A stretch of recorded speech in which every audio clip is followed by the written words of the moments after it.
નમસ્કાર ખેડૂત મિત્રો, હું છું પ્રકાશ ચોથાણી, ખેતીવાડી નિગમ જુનાગઢ. આજની કૃષિ માહિતી મિત્રો, આજની કૃષિ માહિતીની જો વાત કરીએ તો અત્યારે સચરાસર વરસાદ એટલે કે સાર્વત્રિક વરસાદનો રાઉન્ડ જે છે ચાલી રહ્યો છે અને એમની અંદર ઘણી જગ્યાએ અતિરેકના રૂપની અંદર પણ વરસાદ પડેલો છે. હવે આવા સંજોગોની અંદર ઘણી વખત જે છે મગફળી ને સોયાબીન અને કપાસ, આ જે આપણા ત્રણ મુખ્ય પાકો જે છે એમની અંદર અત્યારે અગમચેતીના રૂપે શું વાપરવું જોઈએ એમના માટે ખાસ આજનો વિડીયો જે બનાવવાનો પ્રયત્ન કર્યો છે. મિત્રો લાસ્ટ સુધી સાંભળજો અને ખાસ ભલામણ મારી એવી પણ છે કે ખેડૂત મિત્રો તો તમે સાંભળજો, પરંતુ વેપારી મિત્રો તમે પણ સાંભળજો, કારણ કે આ જે છે એ જવાબદારી આપણે વેપારી મિત્રોની પણ છે. કારણ કે ખેડૂત તમારા સુધી આવશે અને તમારી પાસે દવાની માંગણી કરશે ત્યારે કઈ પ્રકારની દવા આપવી જોઈએ અત્યારે, કારણ કે અત્યારે જે છે કે અતિરેક વરસાદની સામે જે છોડ જે છે સ્ટ્રેસની અંદર આવી જતો હોય, એટલે કે તણાવની અંદર, જે બહુ વરસાદ પડે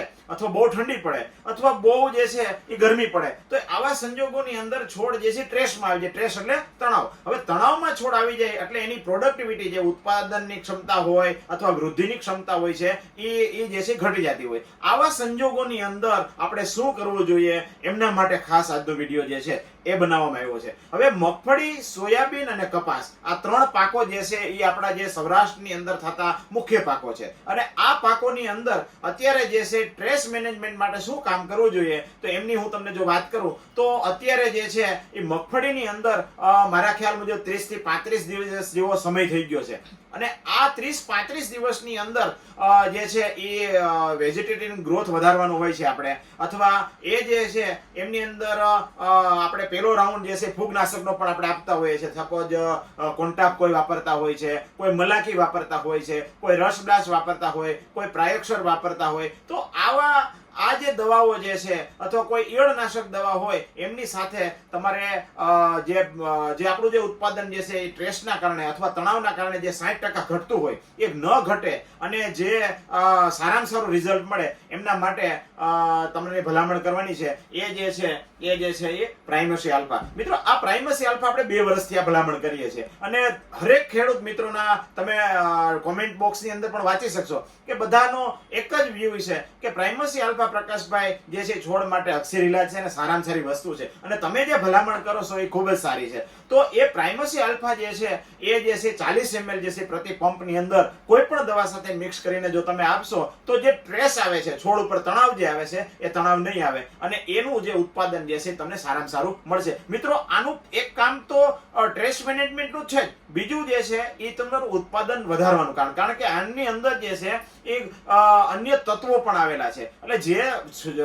છોડને જે જરૂરી તત્વો જે છે એ તમામ પ્રકારના તત્વો જે છે આમની અંદર મળી જશે. ઘણી વખત પીળી મગફળી પડતી હોય એમની અંદર પણ સારામાં સારું કામ આપશે. એટલે આ જે છે ડોઝ જે છે એ જે છે તમારે 30-35 દિવસે અને ત્યાર પછી 15 દિવસે ફરીથી પાછો જ્યારે પણ ડોઝ આપો ત્યારે પણ તમારે આને જે છે 40 ml આપી અને 2 રાઉન્ડ તમારે કરી દેવાના. તમારી મગફળી જે છે એમની અંદર 2-4 હાયરો રાખી પણ દેજો કે જેથી કરીને અમે જે કરેલી ભલામણ જે છે કેવી થાય એમની અંદર જે છે તમારે જે છે એ પ્રાઇમસી આલ્ફા વાપરવાનું છે. હવે બીજું એક ખાસ મિત્રો જે છે કે અત્યારે નિંદામણનો પ્રશ્ન ખૂબ વધી ગયો છે. હવે નિંદામણ જે છે એ નિંદામણનાશક દવા આપણે આપતા હોઈએ, દાખલા તરીકે સપોઝ સકેદ આપીએ, આઈરિસ આપીએ છીએ, પટેલા આપીએ છીએ કે ઇમિઝાથાઇપિર આપીએ છીએ, તો આ દવાઓ જે છે એ ખડને નાબૂદ કરવા માટે આપણે આપતા હોઈએ છીએ. પરંતુ એ દવા આપવાથી ઘણી વખત વેજીટેટિવ ગ્રોથ જે છે અટકી જતો હોય અથવા મગફળી જે છે એ પીળી પડી જતી હોય. આવા સંજોગોની અંદર ખાસ ભલામણ યાદ રાખજો મિત્રો કે એવા સંજોગોની અંદર તમારે જે છે એ જે છે 40 XL એટલે કે વર્ટિસમ લાઈફ સાયન્સનું આવે છે 40 XL, આ જે છે 30 ml જે છે એ કોઈ પણ દવા જે વીડીસાઇડ તમે છંટકાવ કરતા હોય તો એમની સાથે જો આપશો તો એમનું ખૂબ જ સારું પરિણામ મળશે, કારણ કે ખડ જે છે બળી પણ જશે અને જે પણ આપણો જે પાક જે બચાવવાનો છે એમનો પણ વૃદ્ધિ વિકાસ જે છે એ પણ સારામાં સારો થશે.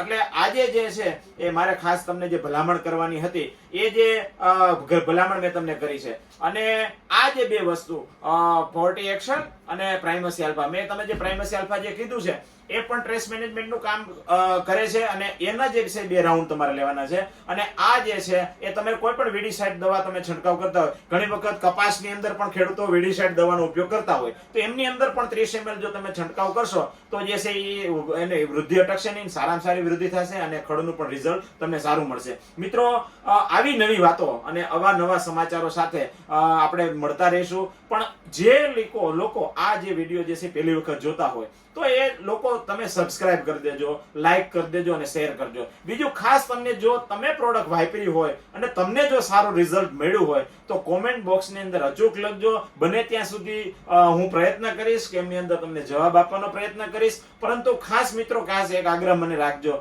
કે ભાવ બાબત જે છે એ અલગ અલગ જગ્યાએ અલગ અલગ ભાવો હોય. એટલે ઘણી વખત મિત્રો આમની અંદર ભાવ પૂછતા હોય તો ભાવ ન પૂછો તો બેટર રહેશે. હું ફક્ત તમને દવા જે સારી માર્કેટની અંદર મળતી હોય એમની ભલામણ કરવાનો પ્રયત્ન કરીશ. કારણ કે કોઈ નીચા ભાવે પણ વેચતું હોય, કોઈ ઊંચા ભાવે પણ વેચતું હોય. એટલે ભાવ કરતા આપણે દવાની અંદર ન છેતરાઈએ એવો પ્રયત્ન કરજો. અને ખાસ તમારા અન્ય ગ્રુપોની અંદર આ વિડીયોને તમારે શેર કરજો અને સબસ્ક્રાઇબ કરજો. ફરી નવા વિડીયો સાથે મળશું. ત્યાં સુધી રજા આપશો. નમસ્કાર.